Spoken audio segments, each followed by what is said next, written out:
사도신경으로 우리의 신앙을 고백하며 새벽 예배를 하나님께 올려드리겠습니다.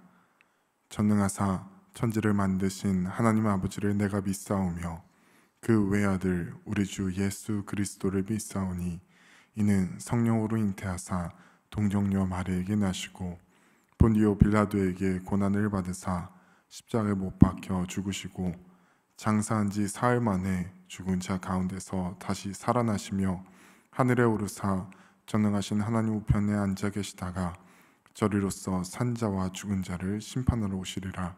성령을 믿사오며 거룩한 공회와 성도가 서로 교통하는 것과 죄를 사하여 주시는 것과 몸이 다시 사는 것과 영원히 사는 것을 믿사옵나이다. 아멘.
오늘 우리가 같이 읽을 말씀은 역대상 20장 1절에서 8절 말씀입니다.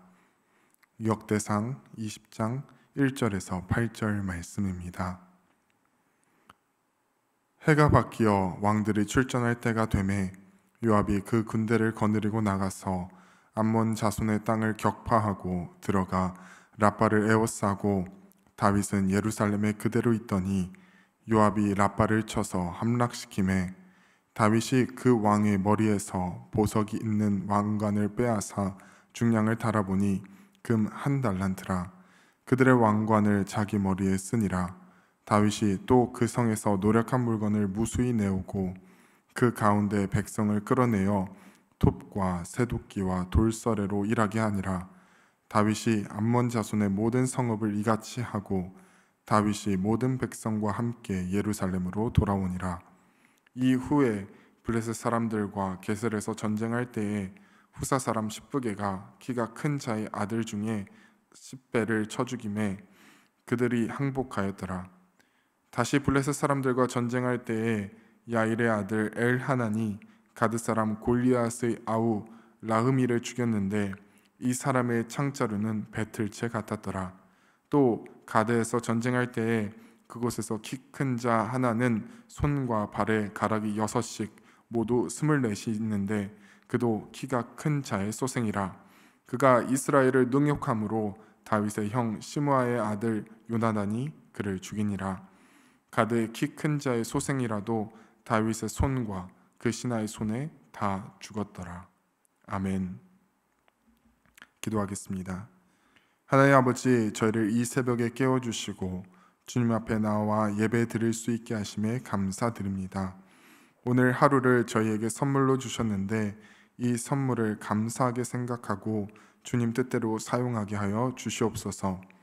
어제 잘한 것에 교만함으로 있지 않게 하시고 잘못한 것에 괴로워하며 멈춰 있지 않게 하시며 오늘 하루를 새로운 마음으로 살아가게 하소서. 이제 말씀을 듣습니다. 하나님께서 오늘 저희에게 허락하신 말씀을 잘 듣게 하시고 오늘 말씀을 통해 오늘 하루를 살아갈 힘을 얻게 하옵소서. 예수님의 이름으로 기도하였습니다. 아멘.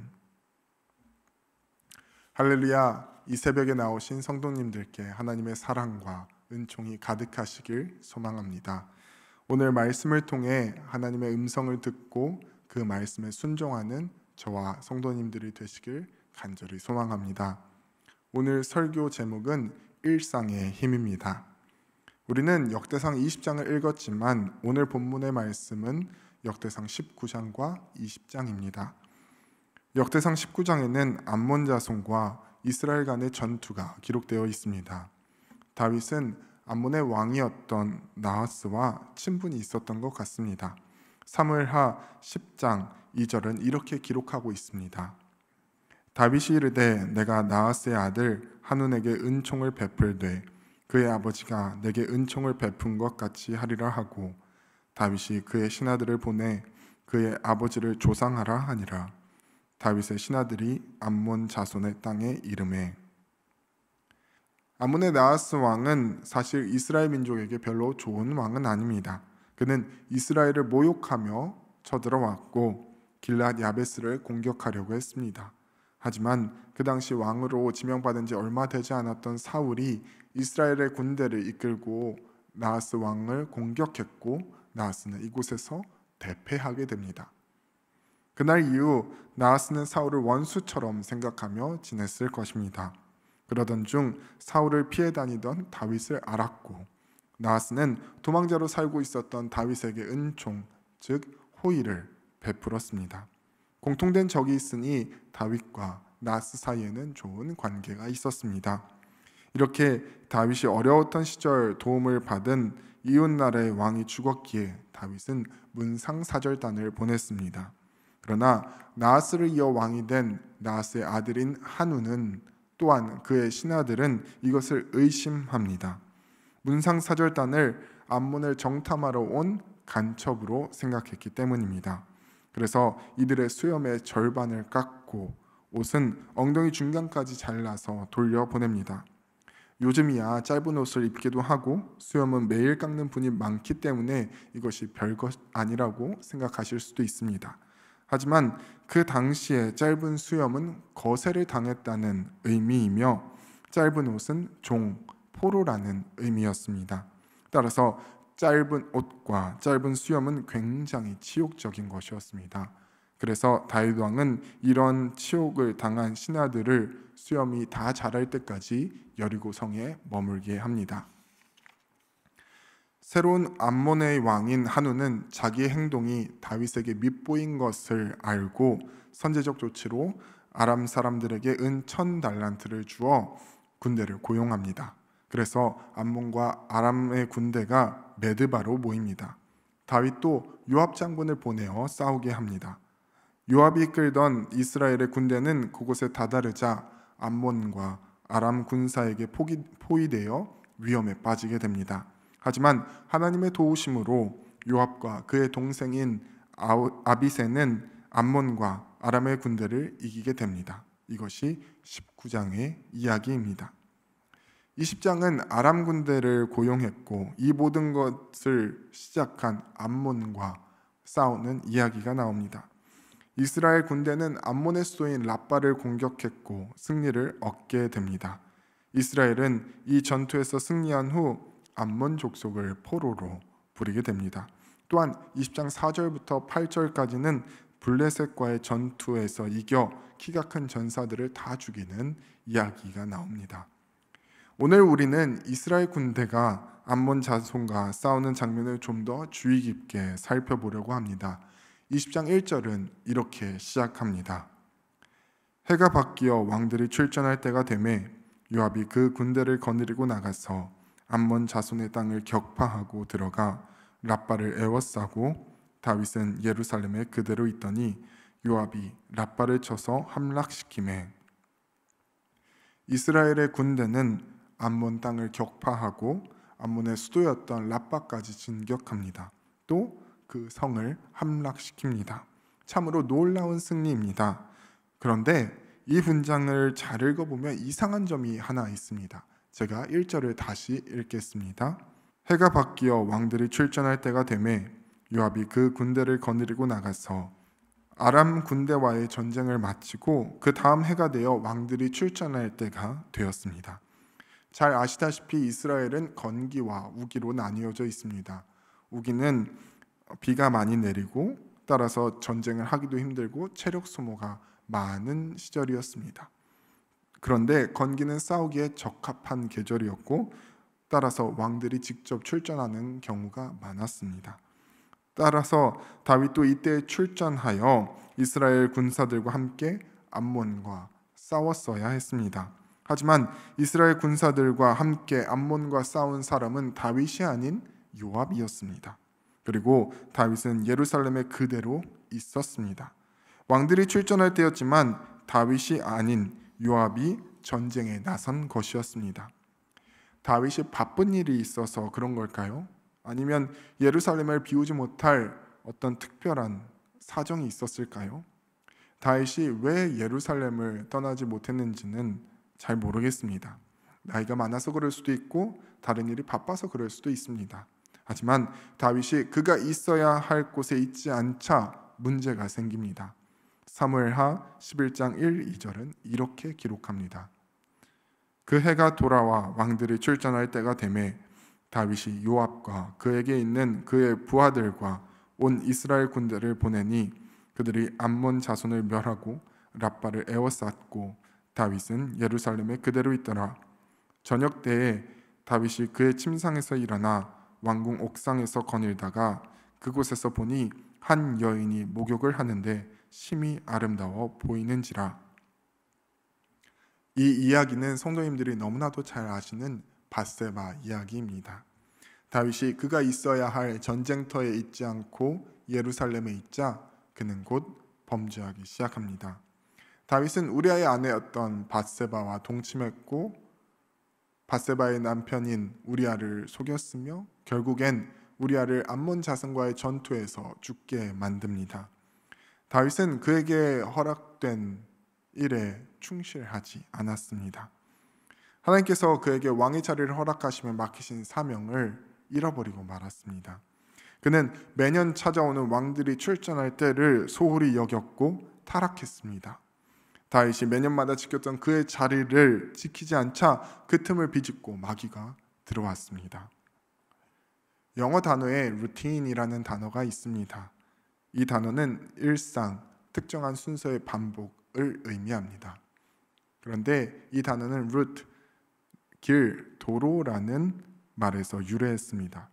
매일 일하러 가는 똑같은 길을 지나치는 것, 매일 똑같은 풍경으로 여겨지는 길을 지나치는 것이 루틴, 즉 일상이라는 뜻입니다. 그런데 이 루틴이 주는 힘이 있습니다. 루틴은 우리가 다른 것에 신경 쓰지 않고 우리의 사명에 집중할 수 있게 하는 힘을 가지고 있습니다. 다윗은 그가 루틴으로 지켰던 왕들이 출전할 때를 지키지 않고 전쟁터가 아닌 예루살렘에 머물었습니다. 지속된 전쟁으로 지치기도 했을 것입니다. 젊었을 때부터 전쟁터에 살았으니 이제 그만하고 싶기도 했을 것입니다. 또한 나라가 점점 부강해지고 믿을 만한 부하들이 점점 많아졌으니 이번에는 출전하지 않아도 되겠다는 생각을 했을지도 모릅니다. 그런데 다윗이 그가 했던 삶의 루틴을 잃어버리자, 그가 왕으로서 받은 사명을 잃어버리자 그는 하나님과 멀어졌고 타락했습니다. 오늘 우리는 어제와 비슷한 삶을 살아갈 것입니다. 주부의 역할을 감당하시는 분은 어제 했던 것처럼 집에서 밥하고 반찬하고 빨래하고 청소할 것입니다. 학생이라면 아침에 나가 공부하고, 특히 대학생들이라면 요즘 기말고사 때문에 열심히 공부하며 바쁜 나날을 보낼 것입니다. 직장에 다닌다면 매일 정해진 시간에 회사에 나가 일하고 치열하게 살다가 다시 집에 돌아와 조금 쉬다가 자고 또 일어나 그 다음날 아침에 회사 가는 일을 반복할 것입니다. 이러한 반복되는 삶을 살다 보면 무료하고 삶이 의미 없다고 느껴질 때도 있고 이것을 벗어나고 싶다는 생각을 할 때도 있습니다. 하지만 성도님들이 지금 마음속으로 무료하고 의미 없고 지겹다고 벗어나고 싶다고 느껴지는 그 자리는 바로 하나님께서 성도님들께 맡기신 자리라는 것을 믿으시길 바랍니다. 우리의 자리가 하나님이 주신 사명의 자리임을 깨달을 때 어제와 똑같은 오늘이 새롭게 느껴질 것이고 의미 있고 감사한 자리가 될 것입니다. 우리가 즐겨 부르는 찬양 가운데 은혜라는 찬양이 있습니다. 이 찬양의 1절 가사는 이렇습니다. 내가 누려왔던 모든 것들이, 내가 지나왔던 모든 시간이, 내가 걸어왔던 모든 순간이 당연한 것 아니라 은혜였소. 아침 해가 뜨고 저녁의 노을, 봄의 꽃향기와 가을의 열매, 변하는 계절의 모든 순간이 당연한 것 아니라 은혜였소. 모든 것이 은혜, 은혜, 은혜, 한없는 은혜. 내 삶에 당연한 건 하나도 없었던 것을 모든 것이 은혜, 은혜였소. 우리가 반복되는 일상에 지치는 건 우리의 일상이 당연하다고 느껴서 그런 건 아닐까 생각해 봅니다. 다윗은 그를 왕으로 세우신 하나님의 사명을 충실하게 감당하지 못했습니다. 일상에서 벗어난 일탈이 짜릿하게 느껴졌을지도 모르지만 그것은 다윗을 망가뜨리고 말았습니다. 우리에게 일상이 있다는 것은 지루한 것이 아니라 축복입니다. 하나님께서 우리에게 맡기신 그 사명의 자리는 당연한 것이 아닙니다. 누구에게나 주어지는 자리가 아닙니다. 바로 나이기에 하나님이 믿고 맡기신 자리임을 성도님들이 믿으시길 바랍니다. 하나님께서 성도님들께 지금 계신 그 자리를 허락하셨다는 것을 우리가 믿는다면 우리가 해야 할 일은 지금 삶에 최선을 다하는 것입니다. 그리고 그 자리를 지켜내는 것입니다. 우리가 어제와 다를 바 없다고 느껴지는 그 일상을 최선을 다해 살아낼 때 우리는 우리가 있는 그 자리에서 성공한 사명자가 될 것입니다. 또한 우리가 매일의 일상을 최선을 다해 살아내고 주님 앞에 섰을 때 주님은 잘했다, 착하고 충성된 종아 하시며 우리를 칭찬해 주시리라 믿습니다. 함께 주기도문 하심으로 예배를 마치겠습니다. 하늘에 계신 우리 아버지여, 이름이 거룩히 여김을 받으시오며 나라가 임하시오며 뜻이 하늘에서 이루어진 것 같이 땅에서도 이루어지이다.